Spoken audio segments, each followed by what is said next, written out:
Hello everybody and welcome back to another video by Funlearn Tutorials. In today's video we are going to be looking at another different model from what we have discussed in the previous video. This is called the Jones 1971 model. This is a follow-up of Jones 1965 model. There are certain differences in how the economy is set up. The basic assumptions remain the same, however there are a few differences of course in the 1971 model. The main difference lies in the structure of the economy. So as you can recall, let me just go back, what did I do? Yeah. So essentially, as you could recall from the Jones 1965 video, this was the equational, this was the structure of the economy. There are two sectors and there are two factors of production. Each factor of production is employed in both the sectors. So we have labor flowing into both the agricultural and the manufacturing sector, and we also have capital flowing into both the agricultural as well as the manufacturing sector. The full employment assumption implies that there is no unemployed labor or surplus capital left in the economy. So essentially it's a 2 by 2 model sort of. So we have two factors of production and we have two sectors that employ these two factors of production.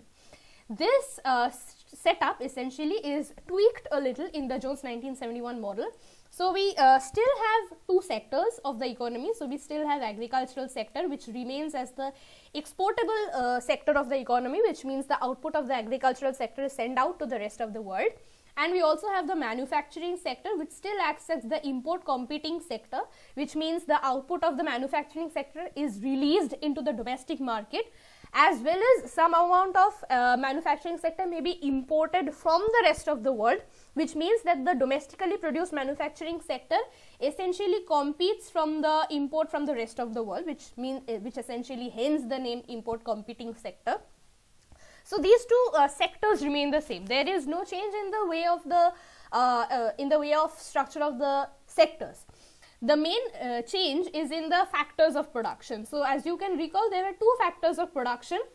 This essentially the fact that labor can move either in the agricultural sector or in the manufacturing sector.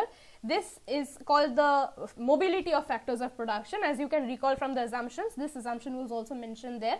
There is mobility of factors of production. So labor is perfectly mobile between the agricultural sector and the manufacturing sector. Similarly, capital is perfectly mobile between the agricultural sector and manufacturing sector. That perfect mobility condition, quote unquote, essentially proves that these two arrows are going in these two sectors. So from each factor of production, there are two arrows moving into the two sectors of production. This perfect factor mobility assumption is being broken here. So partly, of course, it's not completely being broken here. So let me look at the part which is not broken here. So labor. Let me consider labor. Labor is again here a factor of production. Let me just put it in square. So circles are the sectors and the squares are the factors of production. So labor here is again perfectly mobile between the agricultural sector and manufacturing sector.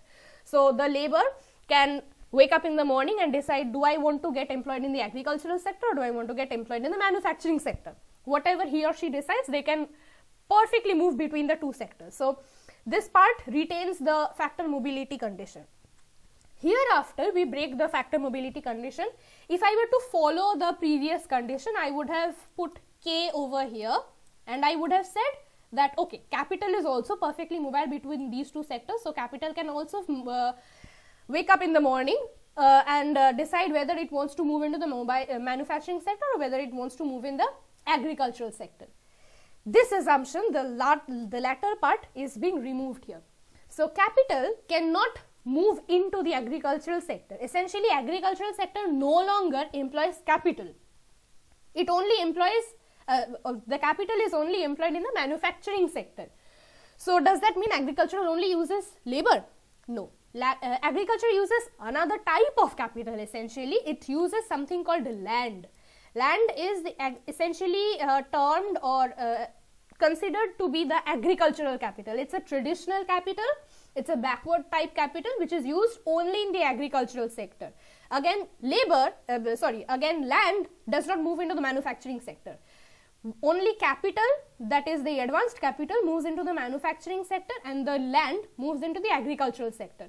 So this has only being employed in the agricultural sector, and this factor is only employed in the manufacturing sector. The only mobile factor here is labor. So essentially there is one mobile labor, that is, this is the mobile factor. Here mobile means can move. So this is the mobile factor, and these two sectors are called the immobile factors, or they are also sometimes called the sector specific factors. So this is the sector specific land or capital. This is the sector specific land, and this is the sector specific capital.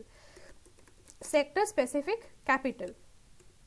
So this capital is specific to the manufacturing sector, and this land is specific to the agricultural sector.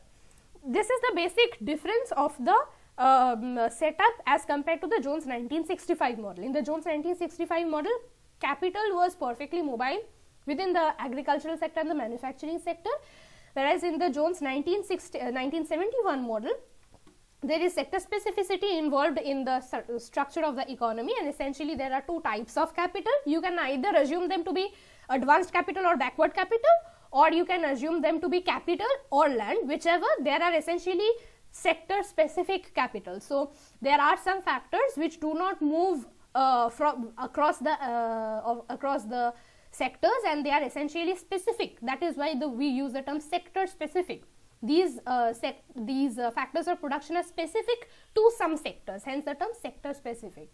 That is the basic structure of the economy under Jones 1971 model.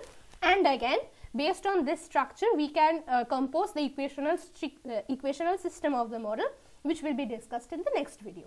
Thank you.